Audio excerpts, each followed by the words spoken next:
নমস্কার। ঠাকুরমা স্বামীজি গুরুদেবের শ্রীচরণে প্রণাম জানাই।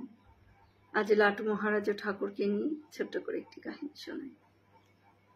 এক ব্রাহ্ম মুহূর্তে সকলকে আপন প্রকাষ্ঠে ধ্যানে বসাইয়া ঠাকুর গান ধরিলেন। জাগো মা কুলকুণ্ডলিনী।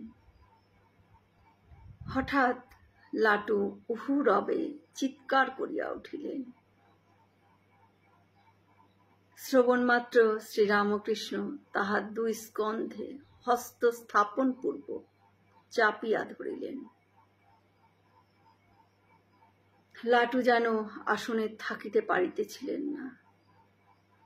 শীঘ্রই বাহ্য জ্ঞান হারাইলেন, কিন্তু ঠাকুরের গান সমভাবেই চলিতে লাগিল।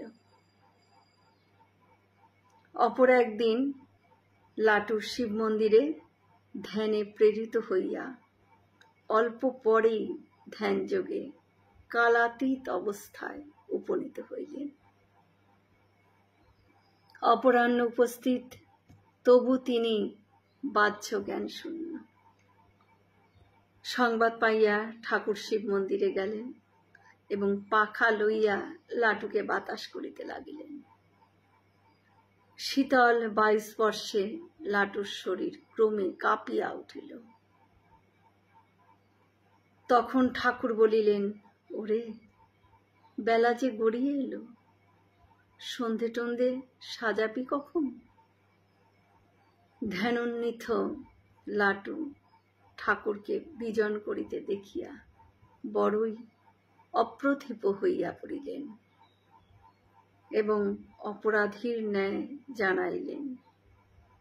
শিবের দিকে দৃষ্টি নিবদ্ধ রাখিতে রাখিতে তাহার সম্মুখে একটি জ্যোতি আবির্ভূত হয়।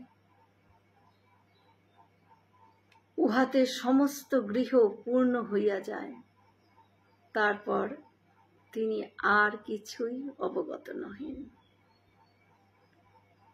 ঠাকুর শুধু বলিলেন, বেশ বেশ, এরকম আরো কত কি দেখবি রে। এখন এই সন্দেশ আর এক গ্লাস জল খা দেখি। এই বলিয়া সস্নেহে ঠাকুর লাটুর মাথায় হাত বোলাইতে লাগিলেন। জয় শ্রী রামকৃষ্ণ। আমরা সকলে মিলে একসাথে বলি, জয় মহামাই কি জয়, জয় ভগবান শ্রী শ্রী রামকৃষ্ণদেব কি জয়, জয় স্বামীজি মহারাজজি কি জয়। হয়তো অনেক ভুল ত্রুটি হয়ে গেল, ঠাকুর যেন আমায় ক্ষমা করে দেন। সকলে সুস্থ থাকবেন, আনন্দে থাকবেন। ঠাকুর মায়ের কৃপা দৃষ্টি সকলের উপর বর্ষিত। শুভরাত্রি।